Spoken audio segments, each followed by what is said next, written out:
ਸਮਾਨ ਲੈਣ ਸਮੇਂ ਚੈੱਕ ਕਰੋ ਕਿ ਤੁਹਾਨੂੰ ਅਲਾਟ ਹੋਏ ਪੋਲਿੰਗ ਸਟੇਸ਼ਨ ਦਾ ਨੰਬਰ ਅਤੇ ਨਾਮ ਹੀ ਮਸ਼ੀਨ ਦੇ ਟੈਗ ਉੱਪਰ ਲਿਖਿਆ ਹੋਇਆ ਹੈ। ਬੈਲਟ ਯੂਨਿਟ ਨੂੰ ਬਾਕਸ ਵਿੱਚੋਂ ਕੱਢ ਕੇ ਬੈਲਟ ਪੇਪਰ, BU ਦਾ ਨੰਬਰ, BU ਦੇ ਲੜੀ ਨੰਬਰ ਅਤੇ ਪਿੰਕ ਪੇਪਰ ਸੀਲ ਚੈੱਕ ਕਰੋ। BU ਤੇ ਲੱਗੇ ਐਡਰੈਸ ਟੈਗ ਚੈੱਕ ਕਰੋ ਅਤੇ ਮਸ਼ੀਨ ਨੂੰ ਵਾਪਸ ਬਾਕਸ ਵਿੱਚ ਰੱਖੋ। ਕੰਟਰੋਲ ਯੂਨਿਟ ਦਾ ਟੈਗ ਚੈੱਕ ਕਰੋ ਅਤੇ ਉਸ ਨੂੰ ਬਾਕਸ ਵਿੱਚੋਂ ਕੱਢ ਕੇ ਨੰਬਰ ਚੈੱਕ ਕਰੋ।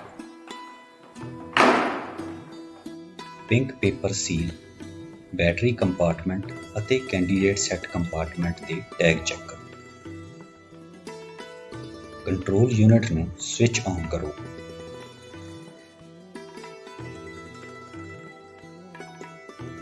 ਬੈਲਟ ਯੂਨਿਟ ਤੇ ਲੱਗੇ ਬੈਲਟ ਪੇਪਰ ਅਨੁਸਾਰ CU ਤੇ ਉਮੀਦਵਾਰਾਂ ਦੀ ਗਿਣਤੀ ਅਤੇ ਬੈਟਰੀ ਦੀ ਸਥਿਤੀ ਚੈੱਕ ਕਰੋ। ਕੰਟਰੋਲ ਯੂਨਿਟ ਨੂੰ ਬੈਲਟ ਯੂਨਿਟ ਨਾਲ ਜੋੜ ਕੇ ਨਾ ਦੇਖੋ।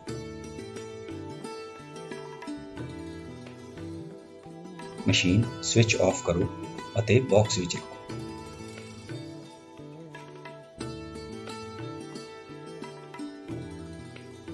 ਮੌਕ ਪੋਲ ਤੋਂ ਪਹਿਲਾਂ VVPAT ਦਾ ਬਾਕਸ ਕਿਸੇ ਵੀ ਹਾਲਤ ਵਿੱਚ ਨਾ ਖੋਲ੍ਹੋ।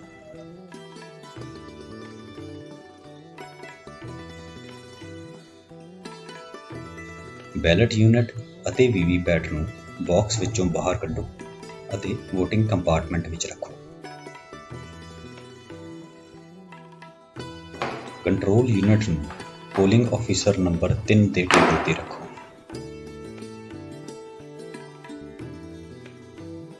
ਸੱਜੇ ਤੋਂ ਖੱਬੇ ਵੱਲ ਨੂੰ ਚੱਲਦੇ ਹੋਏ ਪਹਿਲਾਂ ਬੈਲਟ ਯੂਨਿਟ ਨੰਬਰ 2 ਰੱਖੋ, ਫਿਰ ਬੈਲਟ ਯੂਨਿਟ ਨੰਬਰ 1 ਅਤੇ ਫਿਰ VVPAT ਰੱਖੋ। ਬੈਲਟ ਯੂਨਿਟ ਨੰਬਰ 2 ਨੂੰ ਬੈਲਟ ਯੂਨਿਟ ਨੰਬਰ 1 ਨਾਲ ਜੋੜਨ ਲਈ 1 ਨੰਬਰ BU ਦਾ ਕਨੈਕਟਰ ਕੰਪਾਰਟਮੈਂਟ ਖੋਲ੍ਹੋ। ਉਸ ਵਿੱਚ ਲੱਗਿਆ ਕਲੈਂਪ ਖੋਲ੍ਹੋ। 2 ਨੰਬਰ BU ਦੀ ਤਾਰ ਦੇ ਕਨੈਕਟਰ ਨੂੰ 1 ਨੰਬਰ BU ਦੇ ਸਾਕਟ ਵਿੱਚ ਲਾਲ ਕਾਲਾ ਰੰਗ ਮੈਚ ਕਰਕੇ ਲਗਾਓ। ਤਾਰ ਨੂੰ ਕਲੈਂਪ ਲਗਾ ਕੇ ਸੁਰੱਖਿਅਤ ਕਰੋ ਅਤੇ ਕਨੈਕਟਰ ਕੰਪਾਰਟਮੈਂਟ ਦਾ ਢੱਕਣ ਬੰਦ ਕਰੋ।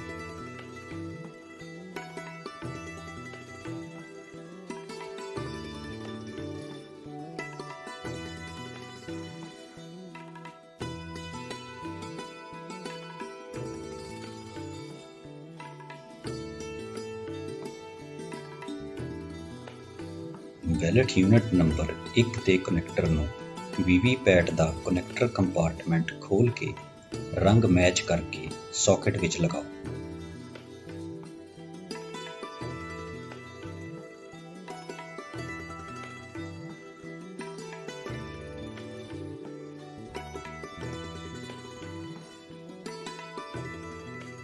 VVPAT ਦੀ ਨੌਬ ਨੂੰ ਟਰਾਂਸਪੋਰਟ ਮੋਡ ਤੋਂ ਘੁਮਾ ਕੇ ਵਰਕਿੰਗ ਮੋਡ ਵਿੱਚ ਕਰੋ।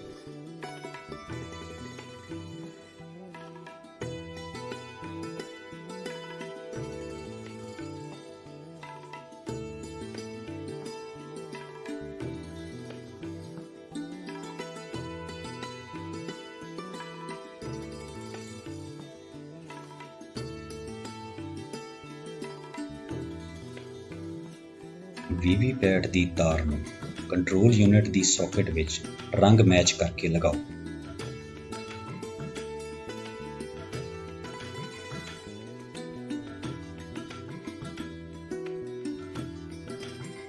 ਸਾਰੀਆਂ ਤਾਰਾਂ ਨੂੰ ਇਸ ਤਰ੍ਹਾਂ ਸੈੱਟ ਕਰੋ ਕਿ ਕਿਸੇ ਵੀ ਵੋਟਰ ਨੂੰ ਤਾਰ ਦੇ ਉੱਪਰ ਤੋਂ ਲੰਘ ਕੇ ਨਾ ਜਾਣਾ ਪਵੇ।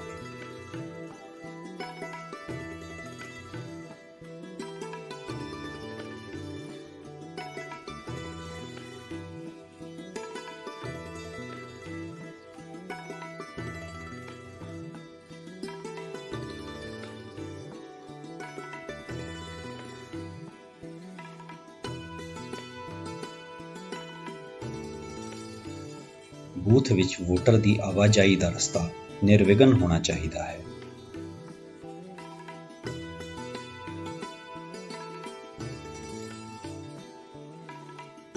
ਟ੍ਰੇਨਿੰਗ ਦੇ ਮੰਤਵ ਲਈ VOTING ਕੰਪਾਰਟਮੈਂਟ ਦੀ ਸਕਰੀਨ ਨਹੀਂ ਵਰਤੀ ਗਈ ਹੈ। ਪੋਲਿੰਗ ਸਟੇਸ਼ਨ ਤੇ ਸਕਰੀਨ ਜ਼ਰੂਰ ਲਗਾਈ ਜਾਵੇ।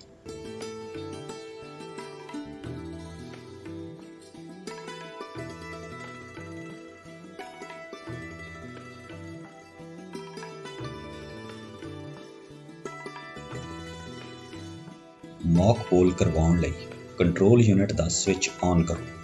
ਕੰਟਰੋਲ ਯੂਨਿਟ ਦੇ ਡਿਸਪਲੇ ਤੇ ਧਿਆਨ ਦਿਓ।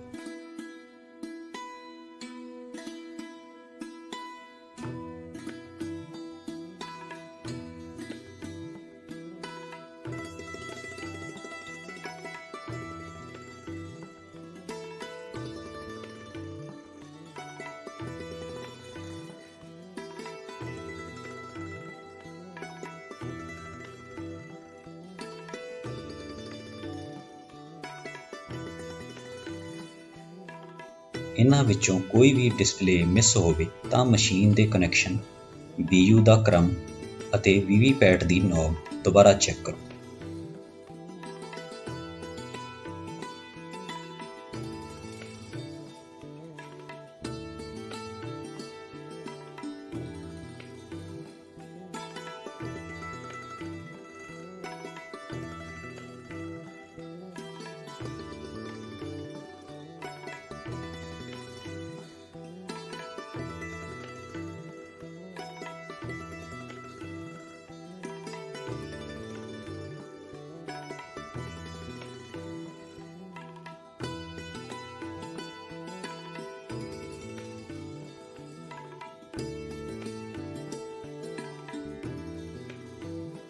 CU ਨੂੰ ਔਨ ਕਰਦੇ ਹੀ VVPAT the Hari light on ਹੋ ਜਾਵੇਗੀ ਅਤੇ 7 ਟੈਸਟ ਪਰਚੀਆਂ ਨਿਕਲਣਗੀਆਂ। ਜੇ ਵੀਵੀਪੈਟ ਵਿੱਚ ਕੋਈ ਖਰਾਬੀ ਹੋਵੇ ਤਾਂ 6 ਪਰਚੀਆਂ ਹੀ ਨਿਕਲਣਗੀਆਂ। ਇਹਨਾਂ ਪਰਚੀਆਂ ਨੂੰ ਅਲੱਗ ਰੱਖ ਲਓ।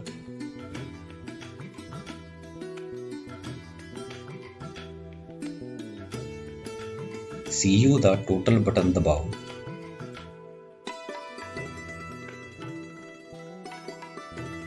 ਅਤੇ ਏਜੰਟਾਂ ਨੂੰ ਦਿਖਾਓ ਕਿ ਮਸ਼ੀਨ ਵਿੱਚ ਕੋਈ ਵੋਟ ਨਹੀਂ ਹੈ। ਇਸ ਤੋਂ ਬਾਅਦ ਵੀਵੀਪੈਟ ਦਾ ਖਾਲੀ ਸਲਿੱਪ ਕੰਪਾਰਟਮੈਂਟ ਦਿਖਾਓ। ਬੈਲਟ ਬਟਨ ਦੱਬਣ ਤੇ CU ਦਾ ਬਿਜ਼ੀ ਲੈਂਪ ਅਤੇ BU the ready lamp on ਹੋ ਜਾਵੇਗਾ। ਏਜੰਟਾਂ ਨੂੰ ਵੋਟ ਪਾਉਣ ਲਈ ਕਹੋ ਅਤੇ ਵੀਵੀਪੈਟ ਦੀ ਪਰਚੀ ਨਾਲ ਦੀ ਨਾਲ ਚੈੱਕ ਕਰਵਾਓ।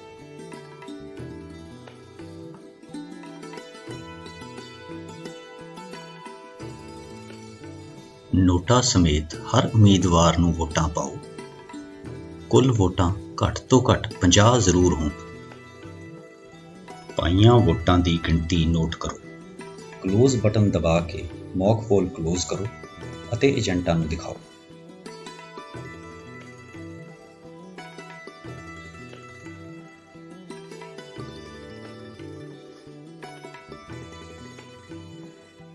ਬੈਲਟ ਬਟਨ ਦਬਾ ਕੇ ਦਿਖਾਓ ਕਿ ਕਲੋਜ਼ ਕਰਨ ਤੋਂ ਬਾਅਦ ਹੋਰ ਵੋਟ ਨਹੀਂ ਪੈ ਸਕਦੀ। ਰਿਜ਼ਲਟ ਬਟਨ ਦਬਾ ਕੇ ਸਾਰੇ ਉਮੀਦਵਾਰਾਂ ਦਾ ਰਿਜ਼ਲਟ ਨੋਟ ਕਰੋ ਅਤੇ ਪਾਈਆਂ ਵੋਟਾਂ ਨਾਲ ਮਿਲਾਨ ਕਰੋ।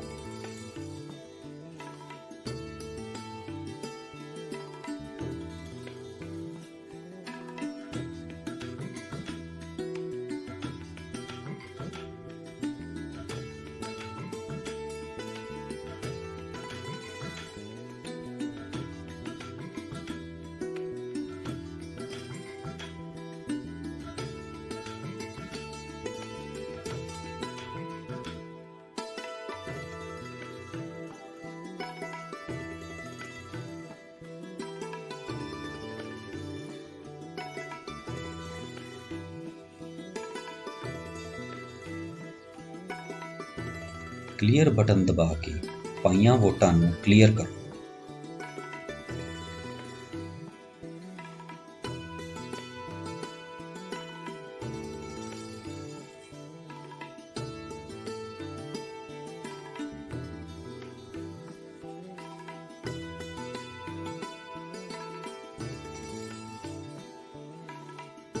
ਇੱਕ ਵਾਰ ਫਿਰ ਤੋਂ ਟੋਟਲ ਬਟਨ ਦਬਾ ਕੇ ਦਿਖਾਓ ਕਿ ਹੁਣ ਮਸ਼ੀਨ ਵਿੱਚ ਕੋਈ ਵੋਟ ਨਹੀਂ ਹੈ।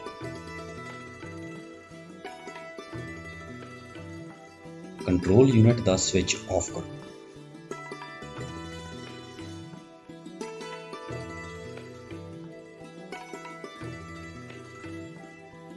ਵੀਵੀਪੈਟ ਦੀਆਂ ਪਰਚੀਆਂ ਕੱਢ ਕੇ ਖਾਲੀ ਕੰਪਾਰਟਮੈਂਟ ਦਿਖਾਓ ਅਤੇ ਪਰਚੀਆਂ ਦੀ ਗਿਣਤੀ ਕਰਕੇ ਪਹਿਲੇ ਨਤੀਜੇ ਨਾਲ ਮਿਲਾਨ ਕਰੋ।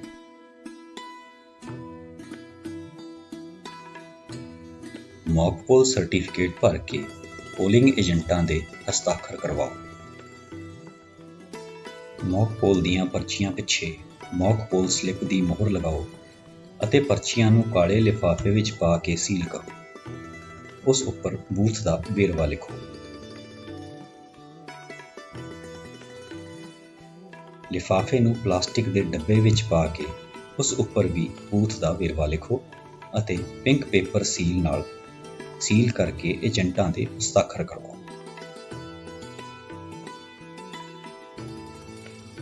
ਵੀਵੀਪੈਟ ਤੇ ਬੈਲਟ ਸਲਿੱਪ ਕੰਪਾਰਟਮੈਂਟ ਨੂੰ ਐਡਰੈਸ ਟੈਗ ਲਗਾ ਕੇ ਸੀਲ ਕਰੋ।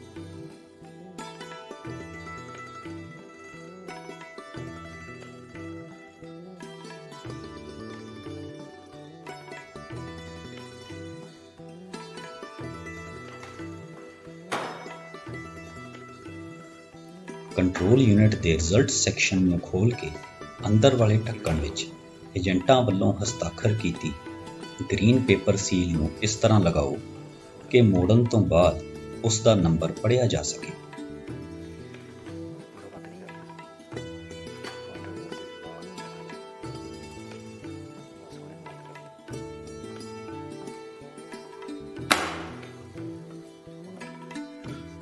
ਅੰਦਰ ਵਾਲੇ ਢੱਕਣ ਨੂੰ ਏਜੰਟਾਂ ਵੱਲੋਂ ਹਸਤਾਖਰ ਕੀਤੇ ਸਪੈਸ਼ਲ ਟੈਗ ਨਾਲ ਸੀਲ ਕਰੋ।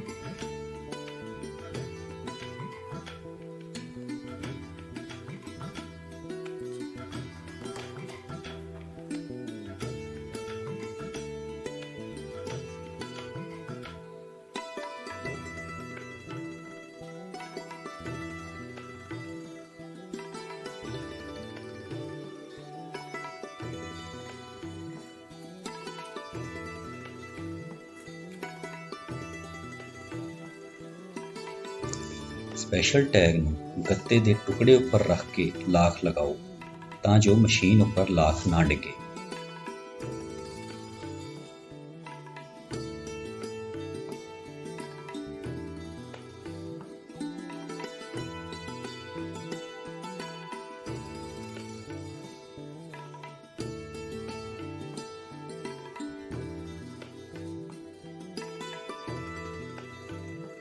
ਰਿਜ਼ਲਟ ਸੈਕਸ਼ਨ ਦਾ ਬਾਹਰ ਵਾਲਾ ਢੱਕਣ ਬੰਦ ਕਰਕੇ ਉਸ ਨੂੰ ਐਡਰੈਸ ਟੈਗ ਨਾਲ ਸੀਲ ਕਰੋ ਅਤੇ ਟੈਗ ਨੂੰ ਸੈਲੋ ਟੇਪ ਨਾਲ ਚਿਪਕਾਓ।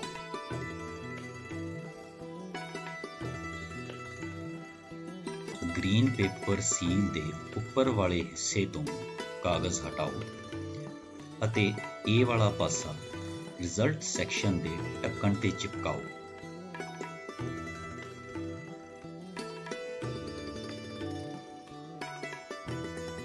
ਫਿਰ ਦੂਸਰੇ ਹਿੱਸੇ ਤੋਂ ਕਾਗਜ਼ ਹਟਾਓ ਅਤੇ D ਵਾਲਾ ਹਿੱਸਾ ਚਿਪਕਾਓ।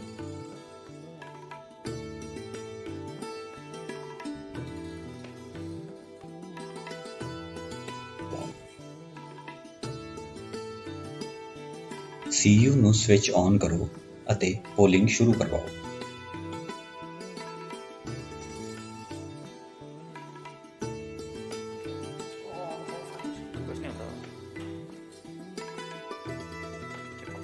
ਪੋਲਿੰਗ ਖਤਮ ਹੋਣ ਤੇ ਕਲੋਜ਼ ਬਟਨ ਦਾ ਢੱਕਣ ਖੋਲ੍ਹ ਕੇ ਬਟਨ ਦਬਾਓ ਅਤੇ ਪੋਲ ਕਲੋਜ਼ ਕਰੋ।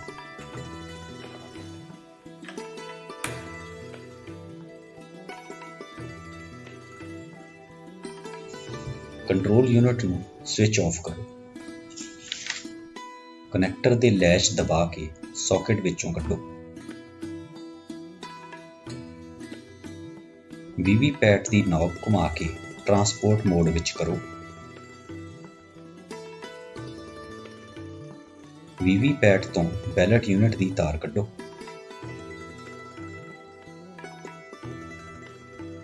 ਵੀਵੀਪੈਟ ਦੀ ਬੈਟਰੀ ਕੱਢੋ।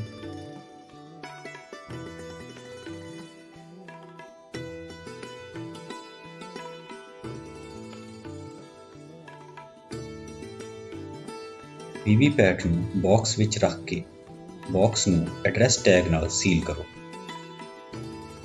ਬੈਲਟ ਯੂਨਿਟ ਨੂੰ ਬਾਕਸ ਵਿੱਚ ਪਾ ਕੇ ਐਡਰੈਸ ਟੈਗ ਨਾਲ ਸੀਲ ਕਰੋ। ਕੰਟਰੋਲ ਯੂਨਿਟ ਨੂੰ ਬਾਕਸ ਵਿੱਚ ਪਾ ਕੇ ਐਡਰੈਸ ਟੈਗ ਨਾਲ ਸੀਲ ਕਰੋ।